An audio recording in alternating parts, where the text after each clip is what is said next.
Livro Paramahansa Yogananda. A autobiografia de um yogi contemporâneo. Capítulo 28. Renascimento e descoberta de Kashi. Por favor, ninguém entrará na água. Vamos nos banhar retirando água com os recipientes que temos. Dirigia-me aos jovens estudantes de Ranchi que me acompanhavam a pé numa excursão de cerca de 13 quilômetros a uma colina próxima. A lagoa à nossa frente parecia convidativa, mas senti intuitivamente aversão por ela. Muitos dos meninos começaram a imergir seus recipientes. Porém, alguns rapazes sucumbiram à tentação das águas refrescantes. Mal haviam mergulhado quando longas serpentes aquáticas ondulavam ao seu redor. Quantos gritos e quanta água espirrada! Que espontaneidade cômica em fugir da lagoa! Deliciamo-nos com um almoço ao ar livre, depois de atingir nosso destino. Sentei-me rodeado de meninos sob uma árvore. Ao me verem inspirado, assediaram-me com perguntas. Por obséquio, diga-me, Senhor, suplicou um jovem. Eu sempre permanecerei consigo na senda da renúncia. Ah, não, respondi.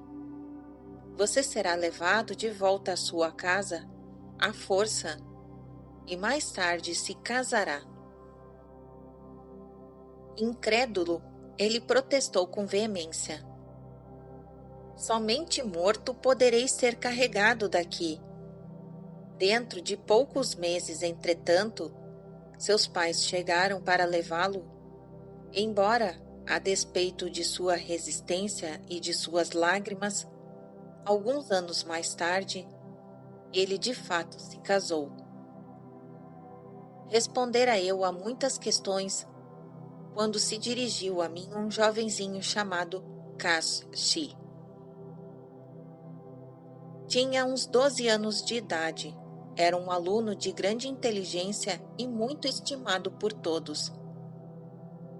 Senhor, disse-me ele, qual será minha sorte?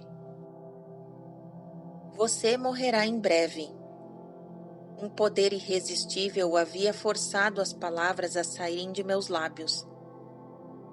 A revelação me chocou e me entristeceu, assim como a todos os demais.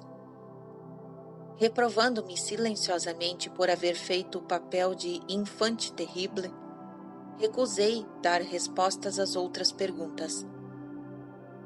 Quando regressamos à escola, Kashi veio ao meu quarto. Se eu morrer, o Senhor me descobrirá após o meu renascimento e me reconduzirá à senda espiritual? Perguntou-me entre soluços. Senti-me obrigado a recusar esta difícil responsabilidade oculta. Mas durante as semanas seguintes, Kashi me pressionava obstinadamente. Vendo-o na eminência de uma crise nervosa, finalmente o consolei. Sim, prometi. Se o Pai Celestial me der sua ajuda, farei tudo para encontrá-lo. Durante as férias de verão, saí para uma curta viagem, lamentando não poder levar Kashi comigo. Chamei-o ao meu quarto antes de partir e o instruí cuidadosamente para que permanecesse opondo-se a todas as sugestões dentro das vibrações espirituais da escola. De algum modo pressenti que, se ele não voltasse para casa, poderia evitar a calamidade iminente. Nem bem eu havia partido, o pai de Kasti chegou a Ranchi. Durante 15 dias tentou dobrar a vontade do filho, explicando que Kasti fosse a Calcutá apenas por 4 dias para ver a mãe. Poderia regressar logo em seguida. Kasti persistentemente recusou. Por fim, o pai disse que o levaria e levaria o filho com a ajuda da polícia. A ameaça perturbou Kasti e não desejava ser causa de publicidade desfavorável para a escola. Não teve outra alternativa senão ir. Voltei a Ranchi alguns dias depois. Ao saber em que circunstâncias Kasti fora levado, tomei imediatamente o trem para Calcutá. Ali, aluguei um veículo de tração animal.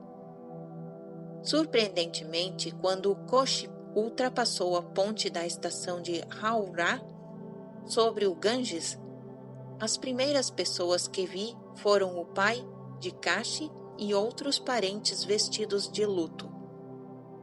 Gritando ao meu cocheiro para que parasse,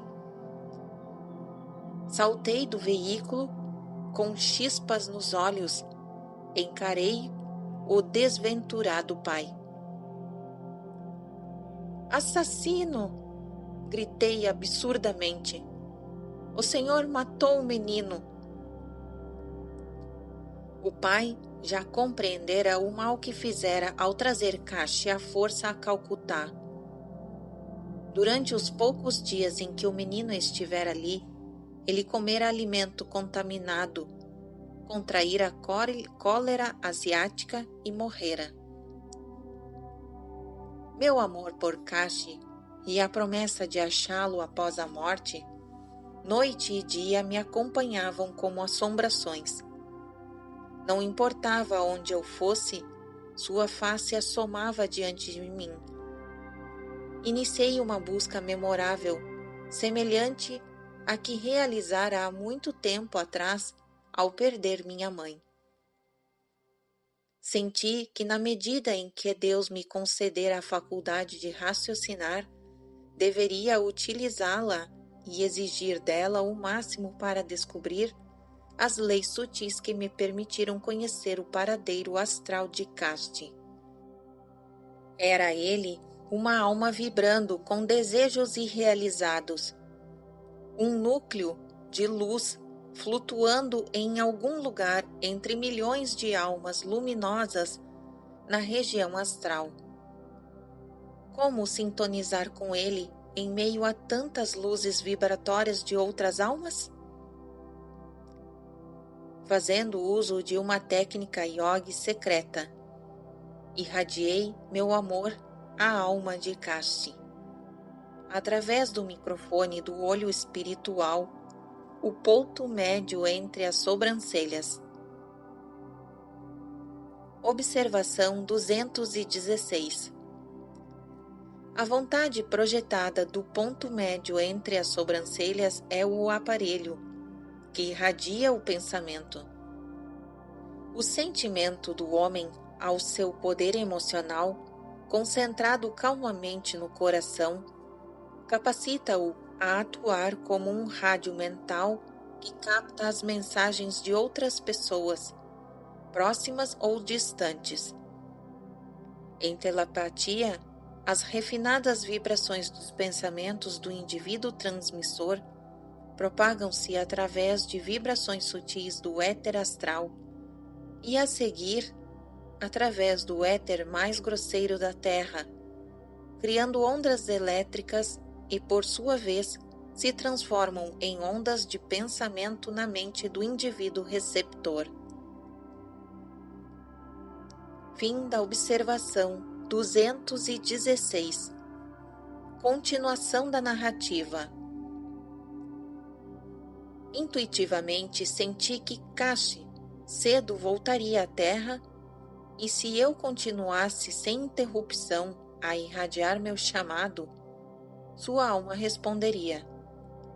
Eu sabia que a mais leve estimulação enviada por Kash seria sentida nos nervos de meus dedos, braços e coluna vertebral. Frequentemente, usando meus braços erguidos como antenas, girava como um pilão sobre mim mesmo, tentando descobrir em que direção estava a casa onde, conforme eu acreditava, ele já renascera sob a forma de embrião. Esperava receber sua resposta no rádio de meu coração, sempre sintonizado. Com zelo nunca diminuído, pratiquei o método yogi constantemente durante os 6 meses seguintes à morte de Kash. Caminhando com alguns amigos certa manhã entre a multidão da zona de Bal Bazar, em Calcutá, ergui minhas mãos na forma costumeira. E pela primeira vez houve resposta. Emocionei-me ao constatar que estímulos elétricos deslizavam por meus dedos e palmas. Estas correntes se traduziram num pensamento poderoso nos recessos profundos de minha consciência. Eu sou Kashi. Eu sou Kashi. Venha a mim. Concentrando-me no rádio de meu coração, o pensamento tornou-se quase audível. No característico murmúrio, um tanto rouco, de Kashi, ouvi seus chamados repetidas vezes. Observação 217. Toda alma, em seu estado puro, é onisciente. A alma de Kash se recordava de todas as características do menino Kash, e por isso imitava sua voz rouca a fim de provocar em mim o seu reconhecimento. Fim da observação 217. Continuação da narrativa. Agarrei o braço de um de meus companheiros, Prakash Das, e sorri para ele, extravasando alegria. Parece que localizei Kash. Comecei a dar voltas sobre mim mesmo, para indisfarçável divertimento de meus amigos e da multidão de transeuntes. Os estímulos elétricos só formigavam através de meus dedos quando eu estava de frente para um atalho próximo, que tinha o nome significativo de Via Serpentina. As correntes astrais desapareciam quando me voltava para outras direções. Ah! Exclamei. A alma de Kash deve estar vivendo no ventre de certa mãe, cuja morada se encontra nessa transversal. Meus companheiros e eu nos aproximamos da via serpentina. As vibrações em minhas mãos erguidas tornaram-se mais fortes, mais pronunciadas. Como se fosse atraído por um ímã, fui arrastado para o lado direito da rua. Ao atingir a entrada de certa residência, verifiquei com pasmo que meus pés se paralisavam. Bati a porta em estado de inteira excitação, com a respiração suspensa. Senti que minha busca, longa e invulgar, chegara com êxito ao fim. A porta foi aberta por uma criada. Esta me informou que seu patrão estava em casa. Ele desceu a escada vindo do andar superior e sorriu-me interrogativamente. Eu mal sabia como formular minha pergunta pertinente e impertinente ao mesmo tempo. Por favor, diga-me, senhor, Se sua esposa espera há 6 meses o nascimento de um filho. Sim, de fato. Vendo que eu era um Shawasmi, um homem de renúncia vestido com um hábito tradicional alaranjado, ele acrescentou cortesmente: por obséquio, diga-me como soube deste assunto meu particular. Quando lhe contei a respeito de Kash e minha promessa de encontrá-lo, o homem assombrado acreditou em minha história. A criança que vai nascer será do sexo masculino, de pele clara, disse-lhe eu. Terá uma face ampla, com um topete em cima da testa.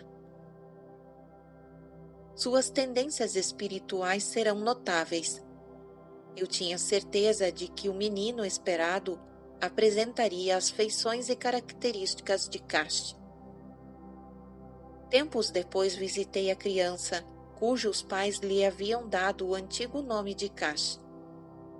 Até mesmo na infância, ele era impressionantemente idêntico em aparência a meu querido estudante em Ranchi.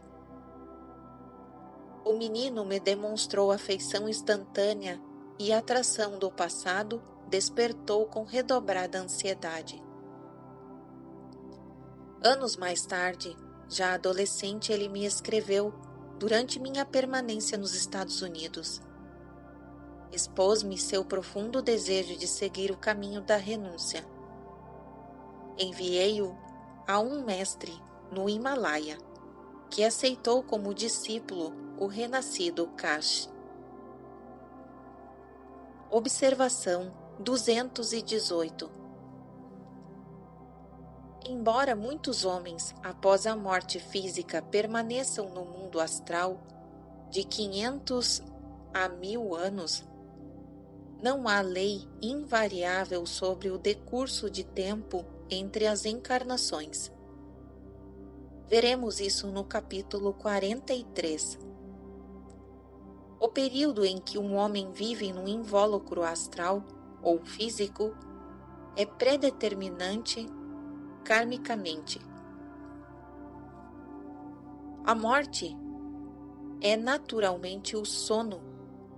A pequena morte são uma necessidade fatal, livrando temporariamente das algemas dos sentidos o ser humano não iluminado. Como a natureza essencial do homem é espírito, ele recebe no sono e na morte certos lembretes revivificantes de sua natureza incorpórea. A lei equilibradora do karma, exposta nas escrituras hindus, é da ação e reação, causa e efeito, semeadura e colheita. No processo da justiça natural, Rita, cada homem, por seus pensamentos e ações, vem a ser o modelador de seu destino. Quaisquer energias que ele próprio saiba ou incessantemente tenha posto em movimento, voltam a ele a seu ponto de partida como um círculo, completando-se inexoravelmente a si mesmo. O mundo se parece a uma equação matemática. Por mais que se verifiquem transposições de termos, ela se equilibra a si mesma. Todo segredo é dito, todo crime é punido, toda virtude é recompensada, todo mal é reparado em silêncio e certeza. Emerson, em Retribuição. Entender o karma como lei de justiça, em que se fundamentam as desigualdades da vida, serve para libertar a mente humana do ressentimento contra Deus e contra o homem.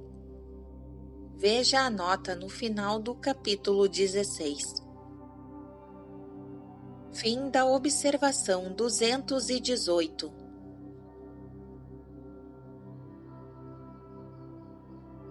E fim do capítulo 28.